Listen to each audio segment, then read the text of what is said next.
The Prime Minister promised to end asylum hotels. He promised, he's the Prime Minister now, he promised, but in Altrincham and Peterborough, his government is expanding the use of asylum hotels because he unilaterally disarmed the deterrent. In fact, Mr. Speaker, a man who arrived by small boat told Sky News he was happy Labour were in power. That man said the Conservatives, and I quote, wanted to deport us, but Labour are making the procedure easier for us. He's right, isn't he? Prime Minister. Mr. Speaker, I really thought she should welcome the Iraq deal. Anybody who wants to deal with this vile trade would have welcomed it. She should also welcome the German deal that we did this week. Many of the boats that are finding their way to the Channel are coming through Germany. That is well documented. There's been a difficulty in taking enforcement action, which if she spent more time researching that than her terrible jokes, she would know about.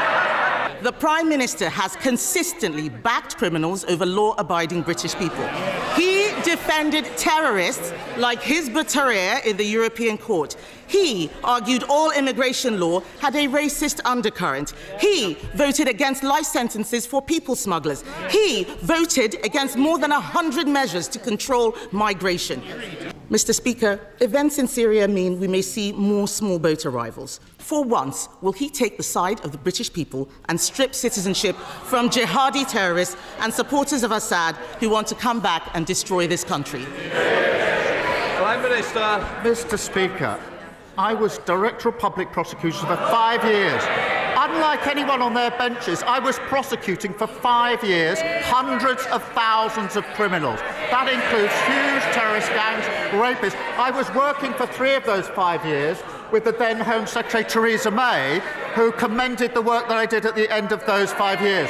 So for her to stand there and say, I haven't done anything in law enforcement, I dedicated 5 years of my life to law enforcement, locking up criminals, which is more than she can say. Can I thank the Prime Minister for that reply, and I hope we can continue to work on a cross-party. British farmers are the best in the world. Yeah. They are the best in the world because of our tradition of family farms, where from generation to generation a commitment to high-quality food, to our precious environment, animal welfare, is passed down.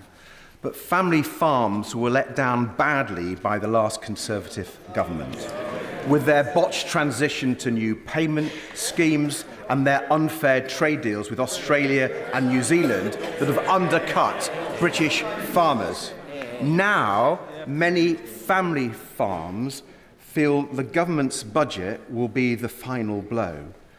So will the Prime Minister change course and recognise the vital role that British family farms play? Yeah. Prime Minister. Mr. Speaker, as he knows, we put £5 billion into farming over the next 2 years. That's a record number under the budget. Last week alone, £350 million to support farmers in the United Kingdom. That does contrast with the last government, who was an underspend of £300 million in relation to farmers. In relation to inheritance tax, as he knows, in a typical family case, the threshold is £3 million, and therefore the vast majority of farmers will be unaffected, despite the fear-mongering of the party opposite. Bill Brittle. Speaker, places of worship are